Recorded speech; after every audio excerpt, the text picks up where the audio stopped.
Hello दोस्तों, नमस्कार। आप सभी का डी स्टोरी चैनल हब में। तो दोस्तों, आज फिर से एक अच्छी सी मोटिवेशनल स्टोरी हम आपके लिए लेके आ गए हैं। अगर दोस्तों आज की जो कहानी है आपको अच्छी लगे तो प्लीज़ दोस्तों चैनल को सब्सक्राइब जरूर कर दीजिएगा। कहानी की शुरुआत करते हैं।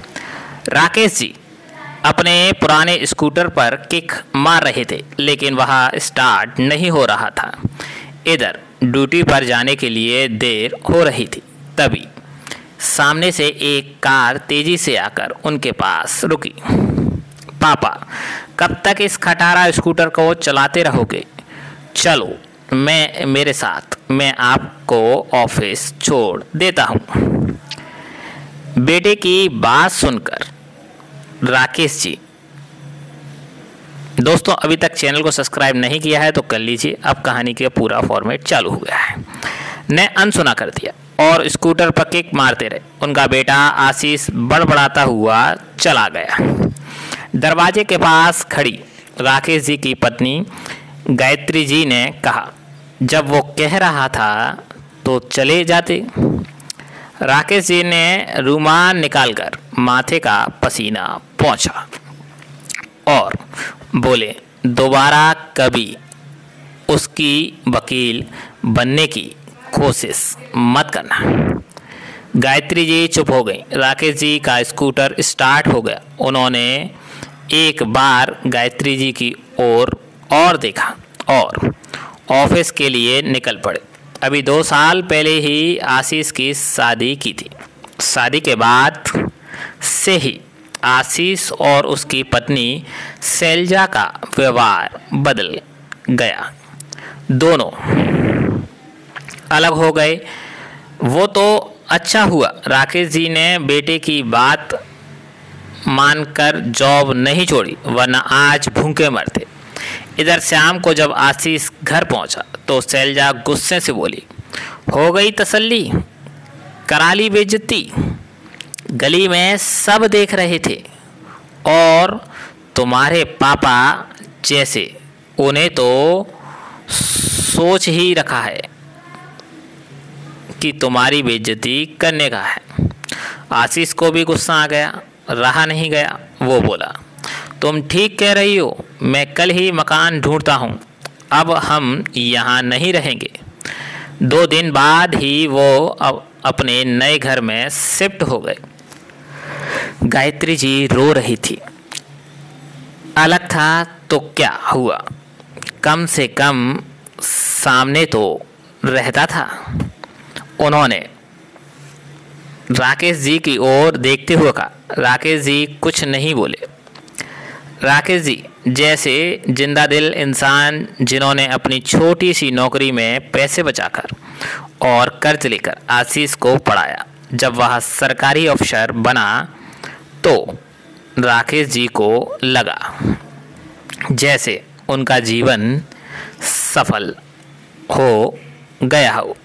लेकिन बहू बेटे की बेरखुई ने उन्हें तोड़ कर रख दिया। अब वो बिल्कुल शांत रहते हैं।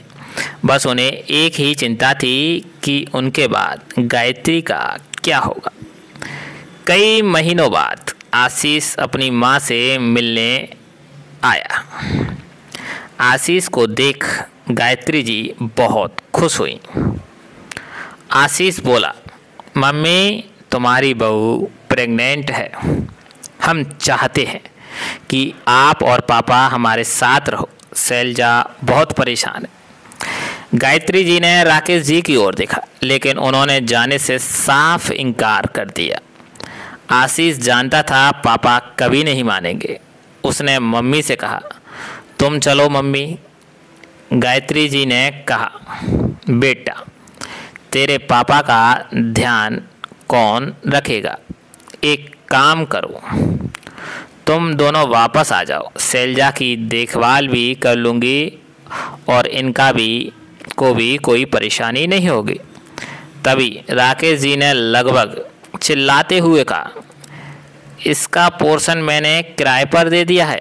2 दिन बाद वो लोग आ जाएंगे। इसके लिए अब यहाँ कोई जगह नहीं है।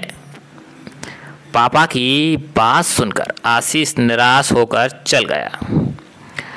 गायत्री जी रोने लगी। राकेश जी ने कहा, कल जब इनका मतलब निकल जाएगा तो ये फिर रंग बदल लेंगे। कल अगर मुझे कुछ हो गया तो तू इनकी नौकरानी बनकर रहेगी। इससे अच्छा है अपने सम्मान के साथ उनसे अलग रहें। ऊपर किराएदार देने तो घर की देखभाल भी होगी और पैसा भी आएगा। कल मैं नहीं रहा तो अभी तू सम्मान से अपने घर में रहेगी। गायत्री जी की आंखों में आंसू बह रहे थे। ठीक ही तो कह रहे थे राकेश जी। एक तरफ उनका बेटा जो बस अपने फ़ायदे के लिए उन्हें ले जा रहा था और एक और उनके पति जो मेरे लिए अपने मरने के बाद भी मुझे कोई तकलीफ़ ना हो इसका इंतज़ाम कर रहे थे। उन्होंने आंसू पोंछकर कहा, आप ठीक कह रहे हो। जो अपना होता है तो हमें छोड़कर कभी नहीं जाता।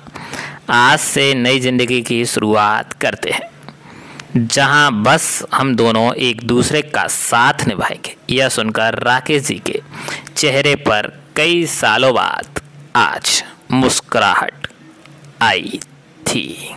हेलो दोस्तों, नमस्कार। आप सभी का कैसी लगी मेरी आज की ये स्टोरी, जिसमें माता पिता अपने बच्चों से बहुत प्यार करते हैं, उसे पढ़ाते हैं, लिखाते हैं, उसके बाद उन्हें बच्चा क्या देता है। यही इस कहानी का महत्वपूर्ण उद्देश्य था। मेरा उद्देश्य था कि आपको ये कहानी पहुंचाई जाए।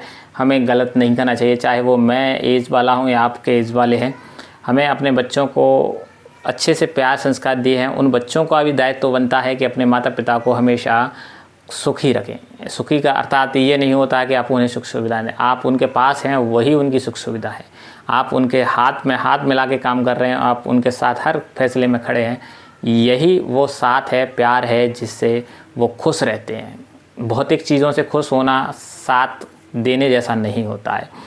आज बताया गया कि एक दो माता पिता थे, बुजुर्ग होने वाले थे, तभी उनका बच्चे की शादी होती है। उसके बाद उसके व्यवहार में बिल्कुल परिवर्तन आ जाता है, जिस कारण से परिवर्तन आने के कारण वो अपने बच्चे उससे अलग हो जाते हैं और फिर वो स्वार्थ के लिए अपने माता पिता को रखना चाहते हैं। लेकिन एक पिता समझदार व्यक्ति ने उसे अपनी पत्नी को समझाया कि ये स्वार्थ के लिए आज हमको अलग करेंगे, फिर कल जाके खुद हमें अलग कर देंगे।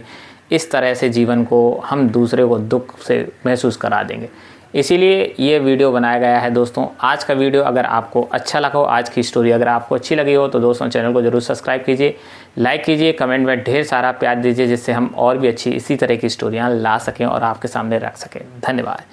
जय श्री राधे, जय श्री राम।